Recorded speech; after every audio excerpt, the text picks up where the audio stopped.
Hey guys, it's Malthor here once again, and today I bring to you some highlights from the 2-week Flashback Clusterfuck League. For the last couple of days when all the mods from all the past leagues were combined into one, and I was trying to go from level 96 to 97 on my Voltaxic character.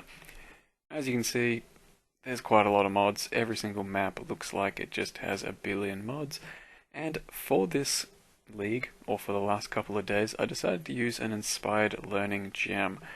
As you can see, I'm stealing one buff from a rare every now and again.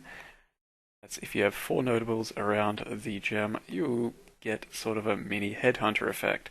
Now, when it's beyond, when it's nemesis, when your clear speed is insane, you're going to get quite a lot of extra mods, and this can actually get you into some sort of trouble, as you'll see in just a second. Because one of the things you can steal is Shroudwalker.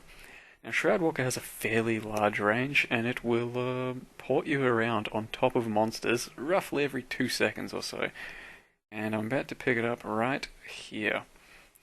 So I've got some Shroudwalker, and pow! Straight on top of a shrine.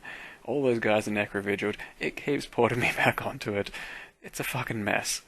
I barely just get out of there with my life somehow. But it made for quite an amusing little clip. Now over here I've got a Temp Chains Dominus, which I basically just one-shot, and this one, basically 2 or 3 shot, so the damage is still insane.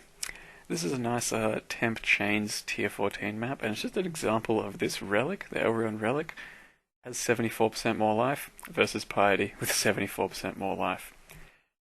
So the relic far tankier. This one is well, it's a Duresso getting completely fucking shit on. Once again, I have Temp Chains. He has like added lightning damage, so I was actually kind of worried about him. Turns out I wreck him regardless. What's next? Ober's Cursed Trove, I believe it's called. Anyway, so I just pop all the different stuff. With Beyond, it makes it a little bit crazier. Makes it a little bit laggier. I think I even spawned a boss in here though. But pretty nuts room with all the league mods up. This is a good example of what an acceleration shrine does plus all the other shit, and I happen to run into old mate Abixoth, which almost spells the end.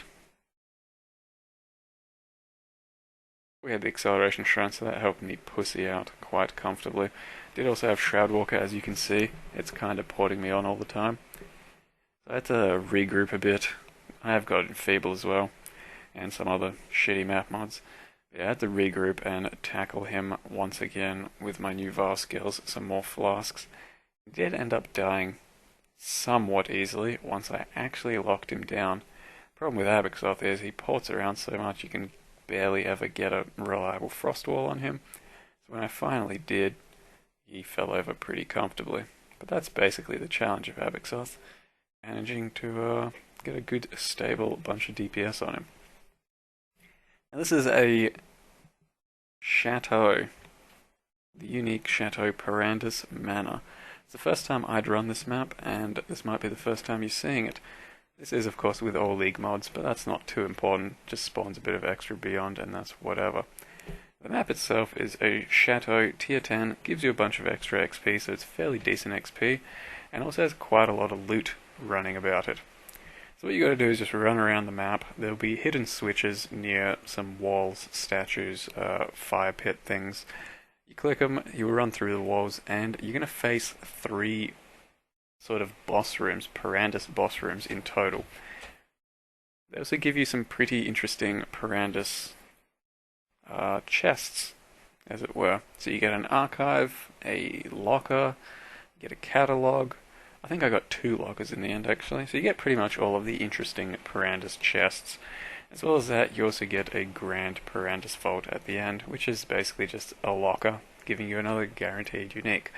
So if you haven't run the map before, the only way you can get it is by getting it off Kadiro himself for 2,500 coins. It's fairly worth running, it's somewhat interesting. A little bit tedious having to find all of the different switches, especially for the major rooms, because you certainly don't want to skip those. You have to full clear the map to get the achievement for actually clearing the map. here's one of the last rooms. There's different bosses, like Perandus Guardian bosses in each room that you've got to kill. Then you get like what, a locker over here, and a catalog, which is a whole bunch of divination cards, which sometimes can be rather cool. It's a very interesting and cool box, in my opinion. Hopefully, it's something that can be incorporated into the main game. And I think this is the last, potentially, room, or second to last. See in just a second. No, that's second to last. Yeah, a couple more chests there. And then the last room that I did find does have the Grand Vault, which is pretty not grand. So this is normal speed, not at all sped up. And in the end, it's just a bonus unique item, so nothing too fancy. Somewhat underwhelming if you ask me. But as I said, I think it's worth at least running once just for the experience of having run the map. And I'm not even sure if you'll be able to get it in the next leagues. So you have roughly 10 days on Perandus leagues to find one of these and run them. Last of all, I did finish off with a couple of Uber runs today after I leveled. Uber Zeri, even with all of these flashback mods, doesn't stand much of a chance against this current build. And we got ourselves some fancy gloves. Lucky to get these gloves because I really did need a skin transfer for my current pair of gloves, which are a rare piece of shit, but they just didn't look fancy enough. So there we go. Job done.